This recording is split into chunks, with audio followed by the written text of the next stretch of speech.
The iPhone 5S is finally here, but is it worth the upgrade from the iPhone 5? Hey guys, it's Brandon Miniman from Pocket Now. In this video, we're going to compare the 5S with the 5. Let's get to it. Okay, so we're going to do a bunch of speed tests and really see if there's a difference. But first, let's talk about how these guys look from the front. Here on the iPhone 5S, we have the fingerprint sensor down here surrounded by black metal. Now, if you get the silver version, this will be silver, or the gold version, this will be gold, which actually looks a lot cooler on the silver and gold models, because on the black, it kind of blends in. It doesn't really pop like it does on the silver and the gold models. Now, if we kind of move this in the light, you can see that the home button is now flat, and it really doesn't feel flat because it still dips in a little bit, whereas on the iPhone 5 and every other iOS device, we get that concave home button, which feels nice because you can feel for it very easily, but similarly, you can do the same on the iPhone 5S because you've got a little ridge here. The metal sticks up just a little bit. Besides that, looking at them from the front, you wouldn't be able to tell the difference unless you had color variation. Going over to the side, they are the same, exactly the same. On the back, you do see another difference back here. The cameras are a little bit different. We've got a smaller lens on the 5, slightly bigger lens on the 5S, and you can kind of see that in the light.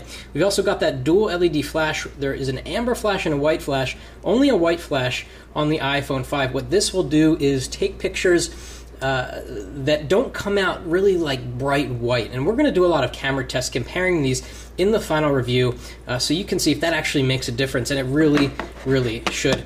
Now, we're going to turn on these devices at the same time. Obviously, we're looking for the 5S to be significantly faster than the 5. It's got a 64-bit chip, which really should make a difference. So let's turn them on and see which gets on first. They're set up with the same backup, so they're really running the same apps. Let's check it out. 1, 2, 3, and the iPhone 5S is already off to a faster start, and in iOS 7, the boot animation matches the color of your phone, so black and white.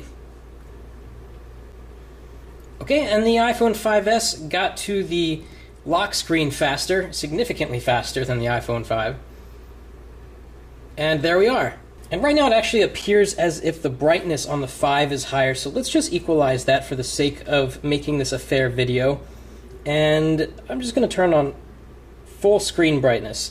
And right away you can tell that there's no difference between the screens. We've got a different wallpaper, sure, on the 5, but if you look at like the Starbucks icon and the calendar icon, they're both the same amount of brightness. So what we want to do now is open up some apps and see if there's a difference with the iPhone 5S. So we were just in settings. Let's do that again. Absolutely no difference there. Go back to the home screen. Let's open the Weather Channel app. A little bit faster on the 5S, definitely faster on the 5S. Let's go into Safari, and we're going to bring up PocketNow.com here at the exact same time. 5S got it done a lot faster, still going on the 5. And this is kind of funny, right? Because the 5 is a very fast phone. And let's scroll down the page and see what it looks like, see if we get any sort of checkerboards or anything like that. Very smooth on both, though it looks like it's slightly faster on the 5S. Let's go to another web page. We'll bring up favorites here. Let's go to The Verge. Go. Okay, that was actually faster on the iPhone 5 there. Let's go to another page. Let's go to Engadget Mobile. Oh, missed that, so instead we'll go to Gizmodo. And they're off, and iPhone 5S finished slightly ahead of the 5. Now let's launch the camera app. That's always super important. That always seems to lag a little bit. So 1, 2, 3, go. Exactly the same. That's amazing. But here on the iPhone 5S, we have this new slow-mo function, whereas we don't have that on the iPhone 5 because it takes a little bit more of that processor to get there. Let's do a double tap on the home screen. Exactly at the same time. There are just really small differences. One place you'll definitely notice it is in gaming, especially games that have been optimized for 64-bit. Asphalt 8 has not been optimized for 64-bit, but it gets a huge bump in loading time on the 5S. So 1, 2, 3, go. So you can see splash screen happened first on the 5S. So that's a pretty big difference there. I clicked on that one first. And let's load the race And we'll play a little bit of the game and see if we notice a difference. This is the most graphically intense game I can think of for iOS right now. We're a little bit ahead here on the 5S. I'm going to try to play both at the same time. No, I'm not. I'll do one at a time. So here's the 5S. I'm usually pretty terrible at games, but I actually should be pretty good at this one. I play it a little bit too much. So graphics look really fantastic. You get the splatter effects on the screen, and really no choppiness. Let's check out the iPhone 5 here, which is on mute. And similar performance, perhaps. It's really tough to tell. I'd say that they're probably about the same, and that's because it's not optimized for 64-bit. But we do get faster load times on the iPhone 5S, definitely. Now, another thing you get on the 5S that you don't get on the 5 is fingerprint ID, or Touch ID as Apple calls it. So we can back out here and go into General, and you can find the fingerprint passcode stuff down here. We did a separate video on that, and we'll link you to that. But basically, with the iPhone 5S, you can save some seconds by not having to type in a password for iTunes when you're downloading apps, and for when you're getting into your phone from the lock screen, you don't have to put in your password if you have one. It's a time saver if you use a password. Otherwise, it's a little bit of a novelty. Let's load YouTube because, video takes a while to load sometimes, and let's swipe over here.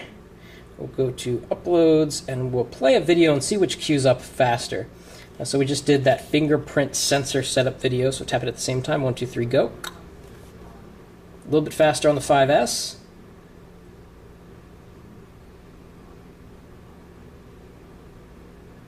Started first on the 5, which is very interesting. So a lot of the time, these two phones are very equal in terms of performance. Apps come up a little bit faster. Let's go to Spotify here. So as you can see, just a beat faster. It's really not that big of a deal. Where we're going to see improvements is when developers start rewriting their apps for 64-bit. That might be weeks, it might be months, and you might not see any performance increases if you have a 5S unless you're playing games. So the summary of this video is that the iPhone 5 is still a very fast phone, and if you're considering upgrading to the 5S, you got to think about the camera, and we're going to have some camera samples in our review. You also have to think about that fingerprint sensor, because the speed difference really isn't tremendous, and so you have to keep that in mind. It might be worth waiting for the 6 if you have a 5 and you're thinking about upgrading. So that's it for this video, a little comparison of the iPhone 5 versus the 5S. Let us know if you have any questions. Drop a comment. Thanks for watching.